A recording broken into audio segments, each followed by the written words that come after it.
The machines came at dawn. The Empire, our so-called protectors, never answered our distress calls.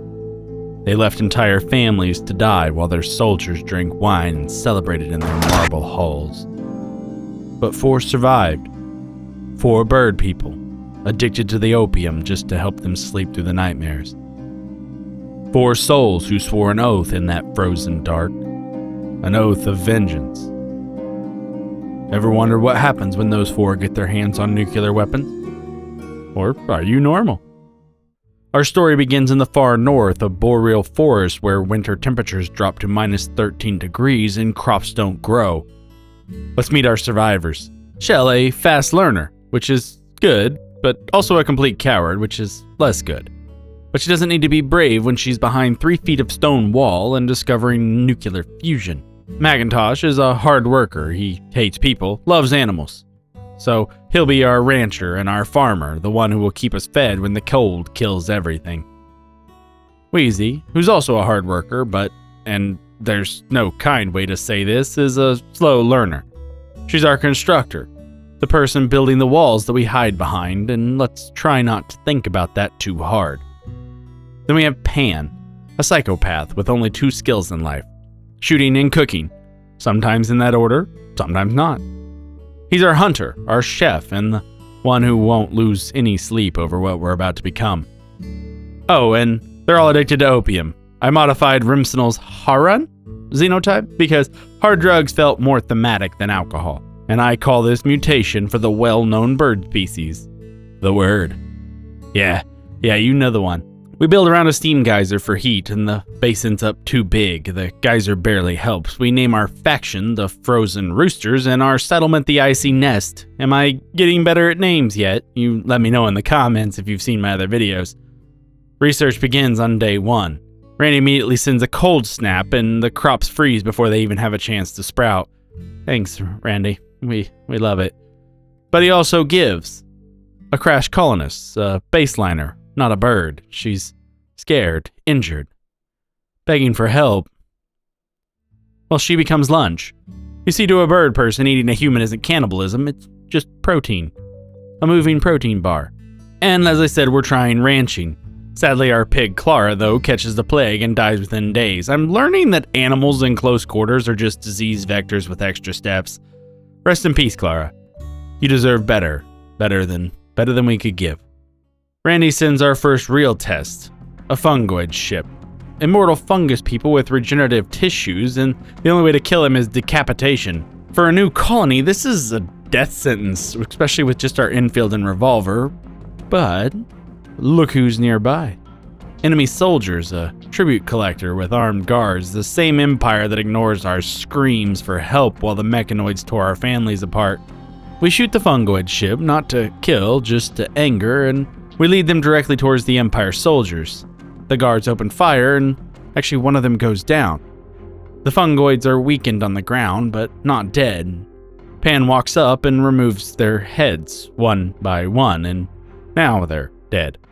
As I said, an Empire soldier was down and has dropped an HMG. Pan picks it up and tests the weight. This is definitely an upgrade. We can call this first blood, the first betrayal repaid. It tastes like justice, does it not? Randy apparently feels guilty about that challenge he sent our way. He gives us weeks of peace. We rush geothermal power, build stone walls, and set up a kill box with some traps. Some small raids come, imps mostly, and the traps turn them into red meat and leather. I'm playing on Blood and Dust difficulty, by the way, and I'm somewhat abusing the trap tactics because this is survival. It has nothing to do with honor. Maybe I'll increase the difficulty later, or maybe we won't survive long enough for it to matter. But if you're watching this video, we probably lived. Then in the middle of a normal day, something unexpected happens. An elk just self-tames. He walks up to the base and decides he's done with the while. Done with running. He wants to be part of something. And normally I'd butcher it for food, but Macintosh, who hates people and who is reclusive, I feel will find a kindred spirit in this animal who abandoned his herd. And so we name him. We name him Kevin. Kevin the Elk, our colony mascot. In this frozen place of cruelty, cannibalism, and revenge, Kevin represents something we thought we'd lost. Hope. Happiness. The first winter hits like a hammer. -13 degrees, and we don't have any warm clothing yet. But thanks to the constant rays, we have plenty of raw material. It's time for parkas. Human parkas. Is it really so different from any other leather? Japan, I'm sure it's not. She just cuts another pattern and thinks nothing of it. As a bird person, it's like a whole different species. We build a frog vehicle from vanilla vehicles expanded for faster trading. We'll need a massive amount of silver for nuclear research, and our first trade goes smoothly, and then the Empire offers us a quest. It's to help save a crashed transport with some aristocrats. A simple rescue mission, really, and with good rewards. We accept. The shuttle lands, and we just don't help. Mission failed. Oops. We get a free shuttle engine, free food, and free components. Turns out the Empire aristocrats die just like the families we left behind to die to the mechs. We don't lose sleep over it. The only good empire is a dead empire. We get RIM atomics unlocked, and the knowledge of our nuclear power is ours, plutonium processing and eventually weapons, but we're missing resources. Silver to buy said research and power to run everything is falling a little short. That single geyser just isn't keeping up anymore. We need a real solution. We need to go nuclear. But first we need an army. A mechanoid chip will let us build and control mechs to do the busy work so our colonists can focus on what's important. We hunt down the Strider Corps that's on the map, and for once, I don't blow up my own colonists in the process. I know to a lot of you this isn't something to celebrate, but I am very proud. Chelle decrypts the transponder. We kill the Tesseron that spawns, and she becomes our mechanitor. Now we can build the workhorses that will carry our colony. A transport pod crashes near the base. Inside is Frank, one of those immortal fungus people I mentioned, who is somehow suffering from cataracts despite being unkillable. This game, I swear. Weezy doesn't ask questions. She just removes his head and we butcher the body. I really wonder if fungus people taste like button mushrooms or enoki or chicken of the woods. Who knows? Anyway, moving on. Then Randy sends us exactly what we need. Caitlin, a genie with a crafting skill of 14. Genies are too fragile to fight and too weak to haul, but their hands can craft miracles. We capture her, convert her to our faith, the one that justifies eating people, and then recruit her. She can craft the fuel rods needed to power our future, as well as all the components we'll need to get there. And we'll need a lot of components. Thank you, Randy. You beautiful sadistic beast, thank you. The base has expanded significantly. The first nuclear reactor is under construction. Turbines, radiators, control systems, the works. But winter is coming faster than our build speed.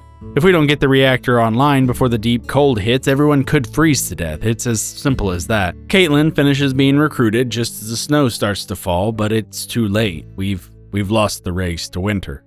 We mine the last components from the map and throw together chem fuel generators. We burn through our stockpile of rice and meat just to keep the lights on. However, the pigs are multiplying faster than we can feed them, and, well, we need the biomass for fuel, so our mass culling begins. It's meat in the freezer and gas in the tank, so to speak. It's another harsh winter. Another harsh test we must endure. We're working more on the reactor when ferals attacked from orbit. They land on our pig pen. It's bad positioning for them, and we clear them quickly and efficiently. But one survives. A damned one. It stands up and it breaks through the gate and charges Pan. Pan, without hesitation, opens fire with the HMG. Kevin, though, is in the line of fire.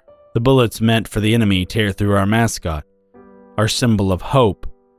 Macintosh rushes over to save the precious elk.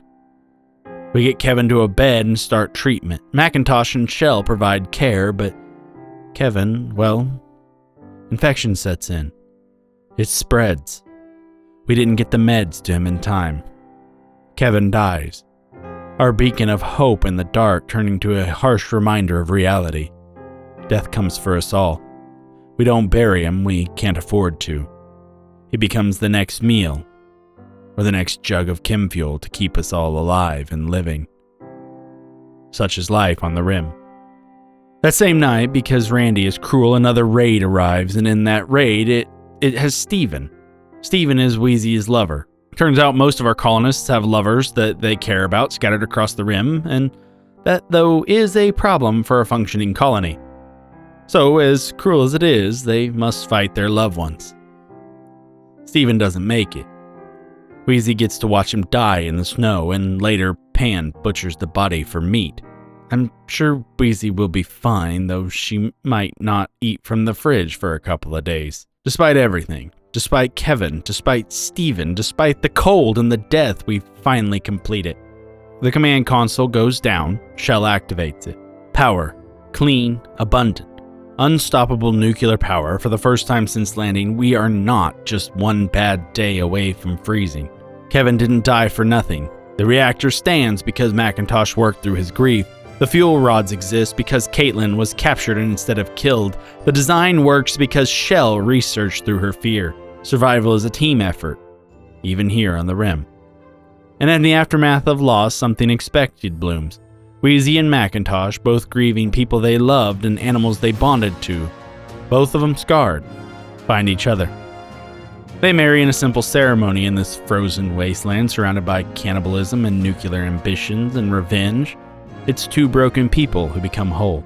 It's not much, but it's something. At least it warms the hearts of the colonists. We formalize our faith with Chelle becoming the moral leader. Not because she's good at it, but because someone has to justify what we're doing. Let's be real. The ideology exists to make eating people official, but it also provides structure, rituals, meaning, and out here, meaning keeps you sane longer than the opium does. Pan and Caitlin find each other and are now a couple.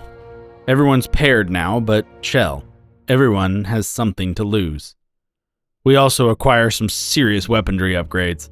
We get 40mm grenade launchers with high explosive rounds, and when pigfolk raiders drop into our base, we learn that enclosed spaces and high explosives work extremely well together.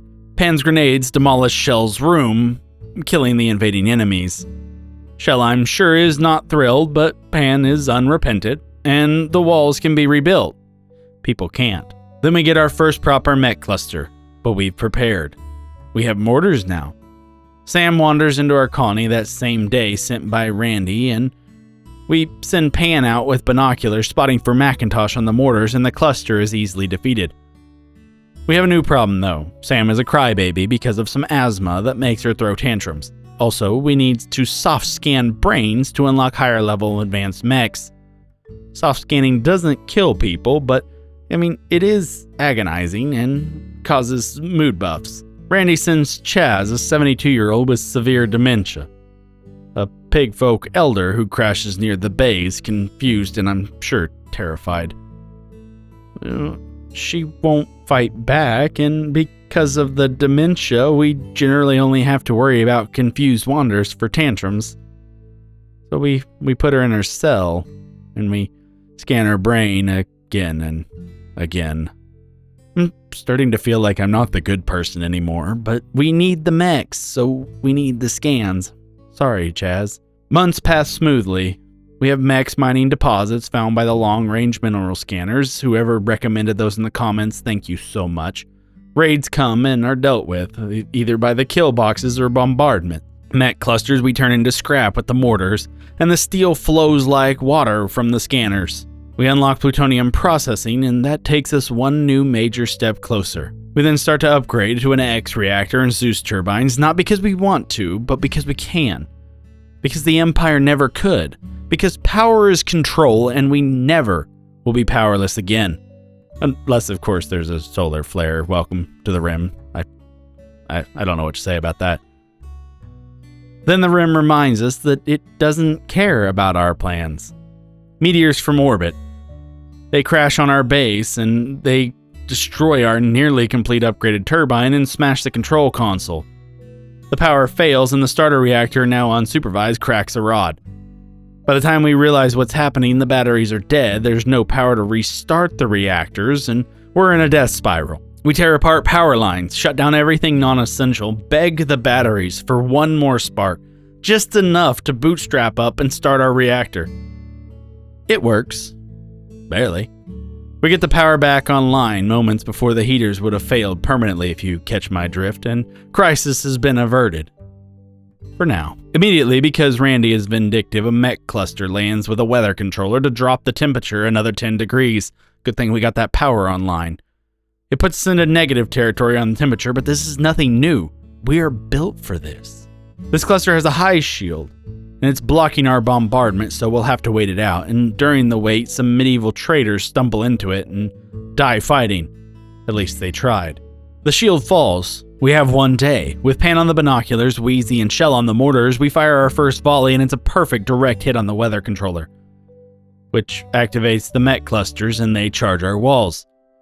Pan lights them up as best she can, and the turrets fire, but the walls are damaged and the Lancer slips through into the workshop where Sam is hauling materials. It puts her down in just a couple of shots. Weezy abandons the mortar, grabs the grenade launcher, and rushes in. Manages to kill the Lancer. Caitlin rushes in to save Sam and get her to the hospital. Macintosh comes to provide care, but it's too late. She bleeds out in the hospital. Chelle loses a kidney in the same fight, but ultimately survives. Is it cruel to say I was happy it was Sam rather than one of the originals like Chelle? Maybe, but at least I'm honest, right? The turrets are still active on that old mech cluster, so we're scrambling to rearm when Randy sends in the most unlikely heroes. Mad squirrels. Him and his mad animals.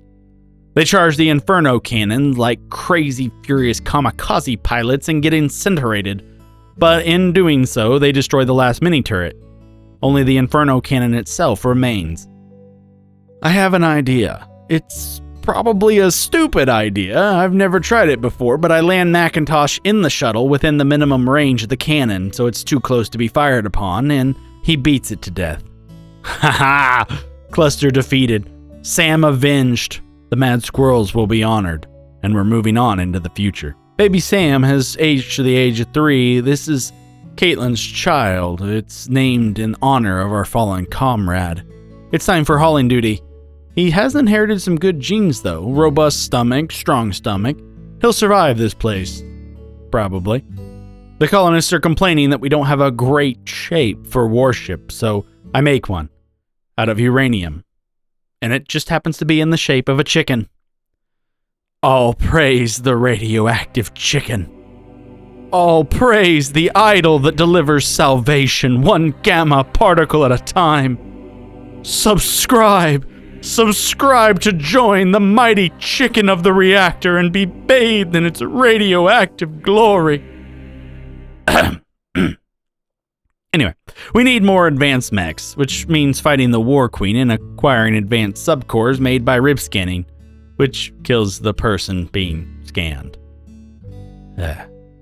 So we kidnap a wild man named Higgs and put him in a cell with Chaz. This turned out to be a big mistake as he instigates a prison break. Our mining drones managed to subdue them both without killing either, thank goodness. And for his crimes, Higgs is rip scanned. His brain will become a fabricore. He's alive in there, technically. He'll be running our mechs forever. He was always going to be rip scanned, to be honest, but at least I have a way to justify it. He almost got Chaz killed. We buy some slaves, Midori and Paula, rip scanned. A traveler joins named Love, rip scanned. We didn't even need the core from Love, but we can't risk traitors. We can't risk spies. We can't risk anyone who might side with the Empire when the missiles fly. I'm definitely not a good person. But the Empire wasn't either. Remember, they abandoned us first. We get an offer to marry Chelle to Agnew for diplomatic purposes. He's kind, intelligent, and better than her current husband who never showed up even when he said he was going to. I accept. He joins us and we start converting him to the faith. The faith to eat his own. He gets uncomfortable about rip scans and human butchering. Hey, he had to know what he was marrying into. We completed the launch pad, and now we just need the missile components and some plutonium. Agnew, brilliant, naive Agnew, spins up the plutonium processors. He fills it with spent rods and chem fuel. When this completes, we'll have weapons-grade plutonium. But what about the waste, the toxic radioactive byproducts of said plutonium? And we dump it by an enemy settlement. Out of sight, out of mind, let them deal with it. They will have bigger problems soon. Everything's going according to plan. It's going a little too well, I would say. And then the Milsum Pack drop pod raid us. We try to scramble to positions. One of the drop pods lands on baby Sam. He's 3 years old. He's crushed instantly. At least it was quick, right? Of that we can take solace. The colonists slaughter every single raider, leaving us meat for months, but that night the food, I'm sure, just won't taste right. I'm never naming anyone Sam again. To anyone watching name Sam, I'm so sorry. The name is cursed on this rim. Stay safe out there. Please, I wish the best for you. The next day, quietly and without fanfare, the warhead finishes assembly. One nuclear warhead. Its yield is enough to vaporize the settlement. Its payload is enough for the vengeance we seek. And Randy, trying one last time to stop us, sends the biggest mech cluster we've seen so far. It's a massive mechanoid combat cluster. Auto mortars, shield generators, turrets, and a plethora of mechs. This is it. This is Randy's final exam. We take out their auto mortar, and the cluster activates. We can continue bombardment with Pan calling the shots and Weezy and Chelle firing. The shield generator explodes, and they charge. We lose walls. Chelle and Macintosh even have to smash a hole in the hospital wall to get Chelle to safety. But we win. We win. The cluster falls, all of it, except one centipede. And we underestimate its range. We underestimate its charge cannon. It takes Weezy down from a range I didn't think possible. Macintosh goes in to save his wife. He gets her to the hospital, but it's too late. Macintosh just wasn't fast enough. Macintosh sees his wife die. His wife, the woman who held him after Kevin's death, the woman who built the reactor that saved them all. She's gone. Just like Kevin. Just like Sam. The survivor's guilt plays over and over in poor Macintosh's head. He just is never fast enough. The centipede reloads again and again, firing on anything that's in its line of sight, just an oppressive dark cloud hanging over our poor survivors. We bait out every round the centipede has, and when it's finally dry, we send everyone out. It takes forever to destroy it, even with it not fighting back. I'm not sure how you're exactly supposed to defeat these things. But when it falls, there's nothing. Nothing that stands between us and the Empire. We complete the second warhead. 2 missiles. 2 Empire settlements. 1 north, 1 south. Chelle volunteers to launch them, to turn loose the weapons from which there is now no coming back. But we've come too far at this point. We've lost too much. There is no going back. This is what we set out to do. For our families, for Kevin, for Weezy, for Sam, for everyone the Empire abandoned. She launches the first missile. The colony is vaporized, the sand below it turning into glass. Now we have become death, destroyer of RimWorlds. And may Randy forgive my enemies, because I won't. Before the Empire can understand what's hit them, before they can evacuate, before they can surrender, Chelle launches the second missile. There's nothing left but cinders. 2 settlements, gone in an atomic fire.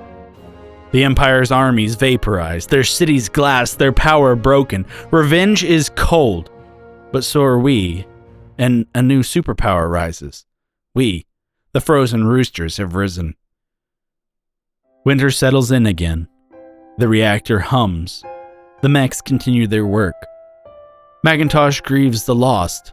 He doesn't speak, he just stands there in the temple, hand on the uranium chicken.